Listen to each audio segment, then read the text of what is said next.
Broadcasting live from an undisclosed location.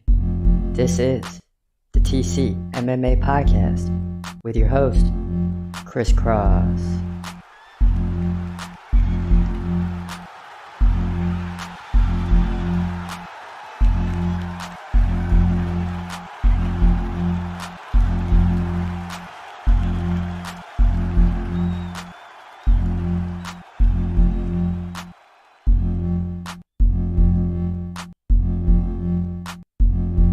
What up? This your boy Chris Cross checking in. Yes, this is a TC MMA podcast. We got a new week ahead.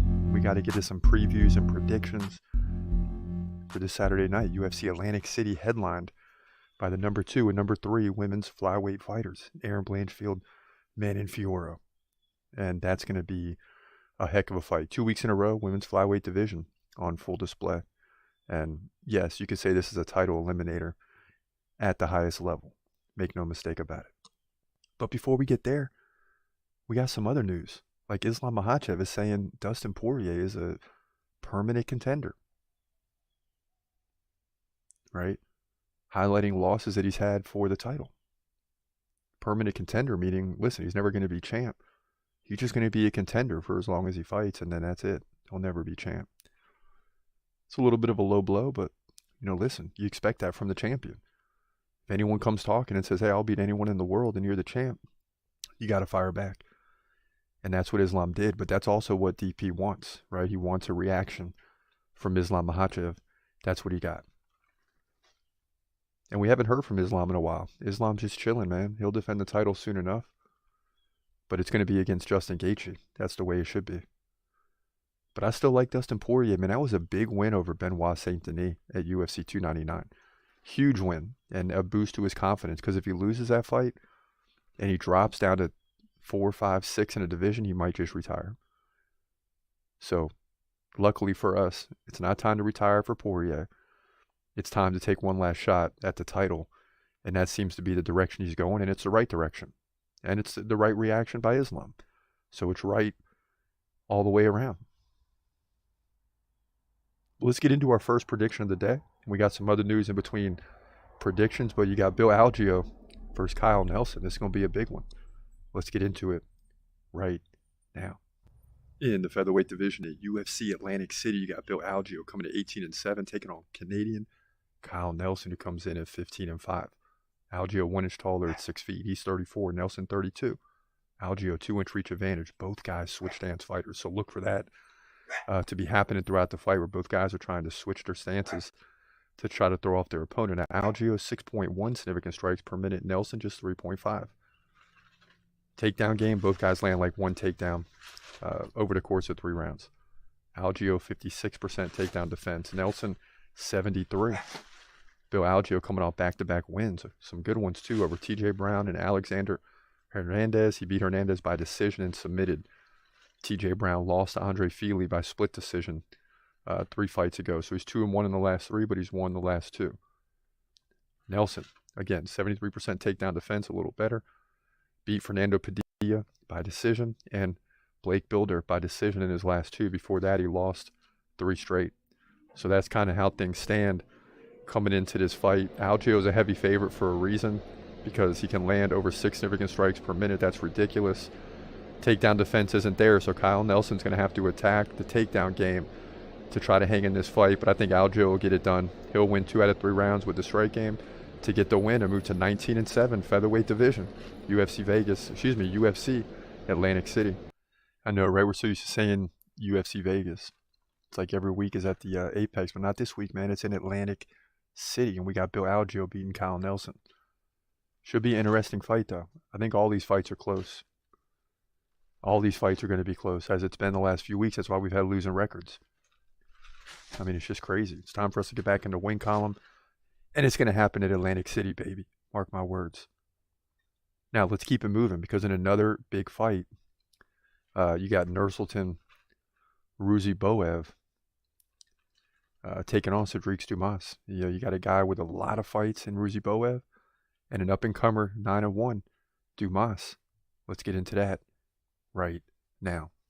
In the middleweight division at UFC Atlantic City, you got Nursultan Ruziboev, longtime veteran, 35-8, takes on up-and-comer Cedric Dumas, who comes in at 9-1. Now, Ruziboev is a tall guy for middleweight, 6'5", compared to the 6'2" Dumas. He's 30, Dumas 28. Dumas 3-inch reach advantage, though. Both guys stand right-handed. Now, Ruziboev is a striker, 4.7 significant strikes per minute to 1.9 for Dumas, and Ruziboev can land takedowns, too. It's incredible that Dumas has a 9-1 record with the weak stats, 1.9 significant strikes per minute and less than a takedown over 3 rounds. It's wild. Ruziboev won in his UFC debut against Bruno Ferreira. Not a bad win by KO in the first round, so we got to see more from him. Dumas will be better. 40% takedown defense, that's something to keep an eye on. He won the last 2 over Cody Brundage, just 17-3 in significant strikes. How's that possible? Right, Brundage had 2 takedowns. Against Azaitar, he trailed 41-34 in significant strikes, 2-1 on takedowns, still got the decision victory. Only lost to Josh Fremd by submission, and that's worrisome in a fight like this, and that's why Ruziboev is such a heavy favorite. He should be, because the striking is there, but the ground game is even better. Look for Ruziboev to dominate on the ground if need be, or land a big KO shot in the first round. Ruziboev wins, in my opinion, to move to 36-8, middleweight division. UFC Atlantic City. Yeah, man, back-to-back favorites. So that's how you get back in the win column, is you take the easy road. Both of these fights, Bill Algeo, I believe, 2-1 favorite, roughly. Nursultan Ruziboev, 2-1 favorite. And it kind of made the decision process a little bit easier when you're leaning towards those fighters and they're the favorites. Now, on a side note, you had a former UFC fighter, the name is not important because I don't even know who it is, but saying Laura Sanko isn't a good commentator and she needs to stay in her lane. Whoa! I don't get it. To me, when I'm listening to Laura Sanko, I like it. Like, I kind of like to see, I mean, I love Daniel Cormier. He's number 1 along with Joe Rogan. That's why those 2 are the main guys for pay-per-view, but I wouldn't mind seeing Laura Sanko with Joe Rogan. I don't know how that matchup's ever going to happen because Joe Rogan doesn't do fight nights and Sanko doesn't do pay-per-view events right now. But listen, she's he's saying leave it to former fighters to get in there. Former women's fighters, let them get in there and commentate. But Laura Sanko was a former fighter. She decided to leave and end her career early because she wanted to get into broadcasting. Oh my God, bro. So what's the problem? To me, Laura Sanko's doing a great job. I totally disagree on this one. Let her do her thing, man. Plus, you need time to grow. It's like we always expect people to get in there and be perfect right away. It's not going to happen. It's not going to happen. Now, the next prediction we got for you. Chris Weidman is back. And this isn't the fight after the injury. This is the second fight. So he's going to be better, but he's taken on a really good fighter in Bruno Silva. Has been in there with the best, including Alex Pereira. Fought him very well, very close. Not close, but went the distance, right? So let's get into that prediction right now. In the middleweight division at UFC Atlantic City, you got Chris Weidman taking on Bruno Silva. Are you serious? Weidman 15-7, Bruno Silva 23-10. Weidman's 2 inches taller at 6'2". He's 39 though. Silva 34. Weidman, 4-inch reach advantage. Both guys stand right-handed. Weidman like 3 significant strikes per minute compared to Bruno Silva's 4.4 per minute. So you're looking at 15 to 20 significant strike difference throughout the fight. Weidman, though, can land takedowns, more than 1 per round. Silva, 1 every 3 rounds. But make no mistake, he can go to the ground if necessary. Weidman, 65% takedown defense. He lost the last 2 to Uriah Hall, which that's when he had the injury, and Brad Tavares by decision. So look for a better fighter in Weidman in this fight. Now he's been through, 3 rounds. So now he's going to be settled back in. But Bruno Silva's a tough guy, man. 73% takedown defense. He has lost to Shara Magomedov in his last fight by decision and Brendan Allen by submission. Right before that, he beat Brad Tavares, not bad, by KO. Lost to Jaromir Shark, good fighter. Lost to Alex Pereira, good fighter. So this guy has experience. And this is a tough one because I know Weidman is going to be better. He's going to be better in this fight. It's not the first fight after the injury. It's now the second fight. So he's going to get better. but he's getting older, man. And Bruno Silva is such a tough fighter. Such a tough fighter to beat, and he's got a lot of experience. I got to go with Bruno Silva to get the job done here. I just like him to win by decision. We'll see if he can get the finish, but I like the decision victory here to move to 24-10 just because Chris Weidman is so tough. But Bruno Silva wins here, middleweight division, UFC Atlantic City. Yeah, and we got Bruno Silva winning. I think I would pick Bruno Silva anyway, but the big question is, will Chris Weidman ever be as good as he once was? He was already getting older, right? Then he has the injury, and that sets him back a year and a half. Very similar to McGregor's injury, but probably worse. But we're 2 fights in. I think this is going to tell us a lot. If you can get a win over Bruno Silva, that would be ridiculous, to say the least. I mean, it would just be ridiculous.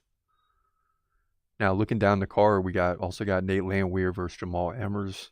Emmers a 2-1 favorite. Landwehr a better striker, though. Very close situation there, but Emmers has a takedown game. He'll likely win that fight. Lupi Godinez versus Verna Jandiroba. And Lupi's a 2-1 favorite. Verna's really good. That's going to be a toss-up for me when I make that prediction. Herbert Burns, Julio Arce. Herbert Burns wins that. Julio Arce wins that all day, every day. You got Dennis Bezucha taking on Connor Matthews. That's going to be a 50-50 toss-up fight. So is Ibo Aslan and Anton Turkal. That's a 50-50 toss-up fight in the light heavyweight division. So you got some close predictions there. Another one I like is Andre Petroski versus Jacob Malkoun. Malkoun's the favorite, but Petroski, he can turn it up anytime, and he's a switch stance fighter. So I like that one. That's going to be an interesting fight. These are all predictions that we have to do still. So we're just giving you the preview. And Angel Pacheco and Koalin Loughran will fight in the first fight of the night. Pacheco's 7-2, Loughran 8-1. So you got some really good fighters on deck there in the prelims. Make no mistake about it. Gotta love it. Let's keep it moving because the next one is a big one in the welterweight division. Vicente Luque versus Joaquin Buckley. I like Joaquin Buckley, but will I predict him to win against a very good Vicente Luque? Check this out. In the welterweight division at UFC Atlantic City, you got Vicente Luque coming in at 22-9, taking on Joaquin Buckley, who comes in at 17-6. Man, interesting fight. The Brazilian is 1 inch taller at 5'11". He's 32. Buckley's 29. Both guys in their prime, right? Say what you want. They're both in their prime age-wise. Both guys 76-inch reach. Vicente stands right-handed. Buckley stands left-handed. Vicente's got the advantage in the strike game. Maybe not necessarily power, because Buckley's got power, but in terms of accurate speed and activity, 5.2 per minute significant strikes for Vicente, just 4 per minute for Buckley. So that's like 15 over the course of 3 rounds, if you look at it like that. Buckley lands more takedowns, like 1 every other round. Vicente Luque lands like 1 every 3 rounds. But make no mistake, he can go to the ground if necessary. 62% takedown defense. See if Buckley can exploit that. Beat RDA in his last fight, but lost to Jeff Neal and Bilal Muhammad in the previous 2. So he did get back into the win column, and now he's getting fights like Buckley, which he could possibly win and start getting some momentum and going back up the ladder. That remains to be seen. Buckley, 65% takedown defense. So neither fighter great at defense. He beat Alex Morono by decision and Andre Fialho by KO in his last 2 fights. Boy, this is tricky here. This is tricky. And close in the odds. Vicente, a little bit of a favorite, but it's very close. I like Joaquin Buckley in this, man. And I know Vicente should win this fight, and Buckley's the underdog, but I like Joaquin Buckley to win this fight. I like this guy's heart, and I'm going to be rooting for him. So I'm kind of taking a chance here, really. But I just like him to win. Gut instinct. To move to 18-6. Look for the big KO in this one. Maybe the ground and pound to finish it. Welterweight division. UFC Atlantic City. Yeah, and I'm highly interested in this one because I like Joaquin Buckley, and I'm taking a chance here, and if he can win. And why I think he's going to win is he finally gets ranked in the welterweight division. He'll be number 11 or 12 and replace Vicente Luque if he can win this fight. So expect the best. Joaquin Buckley, expect him to be aggressive, but he's got to be able to stop those takedowns in order to win this fight, but I think he will. Now, as we shift gears into the main event, women's flyweight division ruled by Alexa Grasso. Shevchenko's still number 1. They fought twice already. But in the main event, here you got number 2, Erin Blanchfield, and number 3, Manon Fiorot. Both fighters 6-0 in the UFC. Very tough fight to predict, very interesting. We've been struggling in the main event this year. We're 4-6, and this is a must-win for us. This is a must-win. So let's get into that prediction right now. In the women's flyweight division at UFC Atlantic City, your main event. It's a good one. Erin Blanchfield takes on Manon Fiorot. Blanchfield 12-1, Fiorot 11-1. Oh my goodness. Fiorot 3 inches taller, 5'7". She's 34. Blanchfield just 24. Interesting. Blanchfield 1 inch reach advantage. They both stand right-handed. They're both right at roughly 6 significant strikes per minute. There's a little difference there, but it's going to be very close in the striking. Blanchfield lands like a takedown per round. Fiorot just over a takedown every 2 rounds. So, advantage Blanchfield in that department. Now, Blanchfield, 83% takedown defense. That's going to be important here. She's coming off basically 6 straight wins since entering the UFC, most recently against Tyler Santos by decision, 61-55 in significant strikes, and she just continues to rise. Also beating Jessica Andrade, Molly McCann, JJ Aldrich on the lead up to this interesting fight against a beast, Manon Fiorot, who's won 6 straight as well against Rose Namajunas. Caitlin Seminara, both by decision, right? Namajunas actually outstruck her 60-58, so that's a little concerning, but she still pulled out the victory. So this is a very close fight, but I got to lean with Erin Blanchfield here. This strike gain's pretty close, and Blanchfield has an advantage with the takedowns. Fiorot's good in that department as well, if need be, with a 91% takedown defense. So that's going to be the tough part, but Blanchfield will still land takedowns. I think it's going to go 5 rounds, honestly, and she's going to grind out a victory, 48-47 by unanimous decision, in my opinion. The women's flyweight division, UFC Atlantic City. And man, I can't stress enough how badly we need this one to come through. We need Erin Blanchfield to get the job done, get us back to 5-6. We need to win the next 2 to make UFC 300 awesome, right? Let's get to UFC 300 at 6-6 and then root on Alex Pereira, which is going to be tough because I'm such a big Jamal Hill fan. But that's what we're hoping over the next 2 weeks. We're going to bounce back and get back to 500 because 4-6 is ridiculous. And if we go to 4-7, it's going to be straight panic mode. Straight panic mode. So that's today's show, man. That's what Atlantic City's looking like this Saturday. It just continues, man. It just continues every week. I don't know when the next break is. This is the heart of the season for the UFC. Football's over. Basketball, college is in prime time right now, so that's eventually going to be over. It's already winding down to 16 teams. So UFC is in prime form right now. No days off, no weeks off.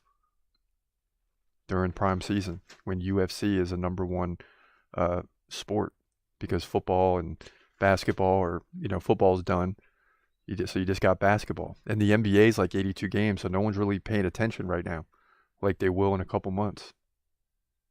So UFC is the main gig.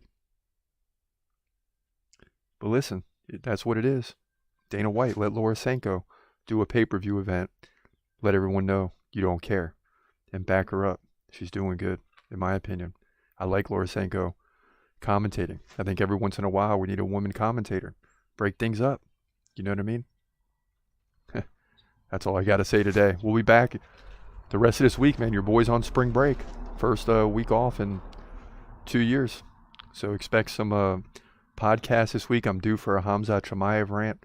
So stay tuned for that. That'll likely be in the next episode regardless if there's news or not. But for now, this is your boy Chris Cross. Hope you have a great day and God bless. Peace.